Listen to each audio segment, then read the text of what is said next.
नमस्कार विद्यार्थियों, मैं देवेंद्र पारिक स्वागत करता हूं आपका जीके बाई डीके चैनल पर। और विद्यार्थियों, आज हम जो चर्चा करने जा रहे हैं वो बहुत ही महत्वपूर्ण चर्चा इसलिए है कि अगर आपने इस चर्चा को ध्यान से सुना तो आपके 60 प्रश्न जो कि बहुत ही गोल्डन हैं, जो सिलेक्शन के लिए बड़ा आधार तैयार करते हैं, क्लियर हो जाएगा। आप समझ जाएंगे कि कैसे हम 60 क्वेश्चन हमें क्लियर करने हैं। वो दो किताबें मैं आज आपको बताने जा रहा हूं जिनको तैयार करने के बाद अगर उन किताबों को आपने तैयार कर लिया तो निश्चित रूप से दोस्तों मान लीजिए कि आपको बिल्कुल ये 60 नंबर इतने आसान लगेंगे जैसे राजस्थानी हलवा, बिल्कुल हलवे की तरह होंगे, कुछ भी जोड़ नहीं आने वाला। लेकिन ये दो किताबें क्योंकि अंडरस्टैंडिंग कंसेप्ट है। देखिए, किताबें बताऊं उससे पहले एक महत्वपूर्ण बात मैं आपके सामने रख दूं कि कंसेप्ट बहुत अंडरस्टैंडिंग है। आप एक बात बताइए, जब आपने सिलेबस से, देखिए सिलेबस बहुत महत्वपूर्ण चीज होती है, ध्यान से पढ़ना है इसको। और मैं बता रहा हूं आपको क्या है आपके सिलेबस में। देखिए, आपके सिलेबस में है विशेष रूप से इंडिया और वर्ल्ड में इंडियन और वर्ल्ड ज्योग्राफी और संविधान, जो कॉन्स्टिट्यूशन है वो दो तो है विशेष रूप से। इसके अलावा कुछ पॉइंट्स हिस्ट्री के हैं, एक दो पॉइंट जैसे अम्बेडकर है, ठीक है, और कुछ पॉइंट्स है इकोनॉमिक्स के। ये चार चीजें एक तरह से इसमें हैं। लेकिन बड़ा पार्ट है आपका वो है ज्योग्राफी का, इंडिया और वर्ल्ड ज्योग्राफी, और जो भारतीय संविधान है ये। अब ये दोनों ही चीजें क्या हैं, बड़ी साइंटिफिक है। कैसे? देखिए, ज्योग्राफी के अंदर जो भी चीज होगी उसे पढ़ने के, जब भी आप उसे पढ़ोगे ना तो साइंटिफिक मामला है सारा। अगर समझ में आ गया तो सही, और अगर आप समझ में नहीं ला पाए, अगर उसे तैयार समझ के आधार पर नहीं कर पाए तो पक्का आपका गलती होगा। चाहे आप कितना ही रट के चले जाओ, वहां जाते ही आप इधर उधर हो जाओगे, ठीक है ना। आपको अपसोर उपसोर ही गलत हो जाएगा, ये पक्का है, वहां गलत हो जाते हैं फिर बाद में। तो इसलिए कंसेप्चुअल क्लियरिटी बहुत महत्वपूर्ण है, ठीक है। इसी प्रकार संविधान की बात है, समझ में आ गया ठीक, नहीं तो जय हिंद, ठीक है, कुछ नहीं कर सकते आप। तो ये चीज बड़ी महत्वपूर्ण है। तो इसके लिए क्या करें, किस प्रकार से पढ़ाई करें? तो मैंने बार बार आपको कहा है कि जब भी ज्योग्राफी पढ़ो मैप के साथ पढ़ो। और आज जो मैं किताब बता रहा हूं उस किताब की सबसे बड़ी विशेषता भी यही है कि उस किताब के अंदर पढ़ाने का जो तरीका है ना वो यही है, साइकोलॉजिकल मेथड की किताब होनी चाहिए। भरा हुआ पन्ना किस काम का, जब हमें समझ भी नहीं आना, वो भीड़ किस काम की जो हमें किसी प्रकार से कुछ लाभ ही नहीं दे पाएगी। तो इसलिए वो तो नहीं बताऊंगा मैं आपको। मेरा टारगेट यही है कि आपको विद्वान नहीं, आपको क्वालिटी के साथ तैयार करके आपकी नौकरी लगवा देना, यही मेरा मकसद है।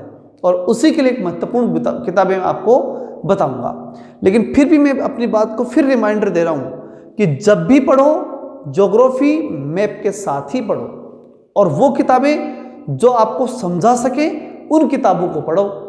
जो रटने पर जोर दे उन किताबों का कुछ नहीं है, वो कहां जाकर फैल हो जाएंगी कोई नहीं कह सकता, ठीक है। इस बात को निश्चित कर लेना, ठीक है। तो अब हम देखते हैं कि वो दो किताबें कौन सी हैं जो आज हमें 60 नंबर क्लियर करा देती हैं। लेकिन उससे पहले एक बात फिर मैं कह दूं कि हम टोटल फर्स्ट पेपर हमारे चैनल के ऊपर, और मैं खुद आपके लिए पूरी तरह से आपको डेडिकेटेड रहूंगा, और पूरा कोर्स जो है फर्स्ट पेपर का समय निकाल करके मैं पूरा आपको करवाऊंगा। इतना मैं जरूर कहूंगा कि लाइव आ सकूंगा नहीं कर पाऊंगा, लेकिन आपको जो वीडियो जो है वो निश्चित रूप से आपको उपलब्ध हो जाएंगे और टोटल कंसेप्ट आपको मिलेंगे। पूरी तरह से मैं आपको याद करवाने का प्रयास करूंगा। इसलिए अगर चैनल पे नए हैं तो चैनल को सब्सक्राइब जरूर कर लेना। और साथ ही एक बात मैं आपको बता रहा था कि जो चीज़ आप इंडिया और वर्ल्ड के अंदर पढ़ रहे हैं उसमें कुछ पार्ट्स ऐसे हैं जो आपको अलग से तैयार करने हैं। उसके लिए आपको गाइड लानी पड़ेगी, ये भी मैं कहूँगा कि कोई ना कोई गाइड ले आना। कुछ टॉपिक्स के बारे में बता रहा हूँ, और उसके साथ साथ आप नेट के ऊपर भी सर्च करना वो टॉपिक कैसे हैं। जैसे मैं बताता हूँ आपको, देखिए पिछली बार अंबेडकर का क्वेश्चन था, एक किताबें थी, अब वो किसी गाइड में नहीं थी, अब वो उसके लिए नेट इंपॉर्टेंट हो गया। तो कुछ टॉपिक ऐसे हैं मैं बता देता हूँ आपको। ज्योग्राफी पॉलिटी छोड़ दो, और इकोनॉमिक्स की कंसेप्ट हैं, शुरुआती कंसेप्ट है वो छोड़ दो, और बाकी जो बच गए 3 चीजें बताइए मैंने, कौन कौन सी? संविधान छोड़ दीजिए, संविधान जो मैं किताब बताऊंगा उसमें पर्याप्त आ जाएगा। ज्योग्राफी जो मैं किताब बता रहा हूं उसमें पूरी आ जाएगी, और इकोनॉमिक्स का कुछ पार्ट जो है वो मैं बता दूंगा आपको कहां से पढ़ना है। लेकिन इसके अलावा जो कुछ है उस पर आपको रिसर्च करनी है, और अगर आपसे रिसर्च नहीं होती तो चैनल सब्सक्राइब कर लो, क्योंकि मैं आपको रिसर्च करके वो टॉपिक क्लियरली कवर करवा दूंगा, क्योंकि कुछ क्वेश्चंस उनमें से आएंगे और वो कम से कम 5 क्वेश्चन होंगे और वो आपको सीधी लीड दिलवा देंगे, क्योंकि 5% फिर वो गलती होते हैं लोगों के, ये निश्चित रूप से आप समझ लो, ठीक है ना। मैं बता रहा हूँ आपको, इसमें अंबेडकर का प्रश्न पिछली बार गलत हुआ था लोगों का, बहुत सा गलत हुआ था, इसी प्रकार गांधी में से कई बार गलत हो जाता है, इसी प्रकार कुछ कंसेप्ट ही ऐसे हैं, जैसे ग्लोबलाइजेशन का जो कंसेप्ट है उसमें कुछ नहीं मालूम कहाँ से आ जाए, तो उन कंसेप्ट को आपको यहाँ पे क्लियर करवा दिया जाएगा बढ़िया तरीके से, इतना मैं निश्चित रूप से कहता हूँ।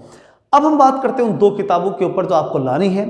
देखिए, पहली किताब भारत और विश्व का भूगोल, महेश वनवाल की किताब है ये, ठीक है, ध्यान से लिख लीजिएगा इसको, भारत और विश्व का भूगोल, महेश वनवाल। और महेश वनवाल की ही एनसीईआरटी आधारित है किताब, और इसी प्रकार एनसीईआरटी आधारित महेश वनवाल की दूसरी किताब जो है वो है भारतीय संविधान की, ठीक है, वो भी आप ले आए। ये 2 महत्वपूर्ण किताबें आप ले आए, अलग अलग आपको उपलब्ध नहीं हो पा रही है आपकी सिटी में जहां भी आप रहते हैं, तो आप भारत और विश्व का सामान्य ज्ञान की जो किताब है वो भी ला सकते हैं। एनसीईआरटी आधारित महेश वनवाल की वो किताब आपको मिल जाएगी। मैं हमेशा रिसेंट सजेशन करता हूँ, बिल्कुल रिसेंट सजेशन करता हूँ, लेकिन मैं यहाँ नहीं कर पा रहा क्योंकि कंपटीशन बड़ा हो गया, विस्तार हो गया, टाइट कंपटीशन हो गया, इसलिए अब आपको बड़े कदम उठाने पड़ेंगे। अगर आपने 2 कदम ज़्यादा बढ़ा दिए तो निश्चित रूप से दुनिया से 2 कदम आगे मिलोगे।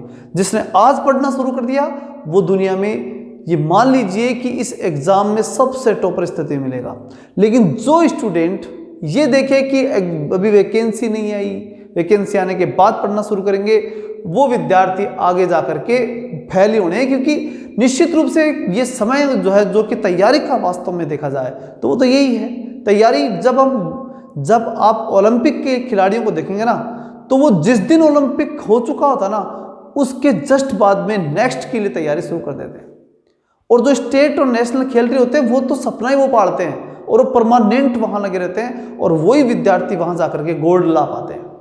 एक दिन में सफलता नहीं मिला करती, कुछ दिनों में सफलता नहीं मिला करती, सफलता के लिए लंबा लड़ना पड़ता है। और विश्वास रखिए, अगर आपने लड़ा तो हम आपके साथ, लड़ने में आपके साथ हैं, इस संघर्ष में आपके साथ खड़े हैं, सफलता दिलवा के रहेंगे। लेकिन निश्चित रूप से आपको आगे बढ़ना पड़ेगा। चलिए मिलते हैं नेक्स्ट वीडियो में, तब तक के लिए जय हिंद, जय भारत।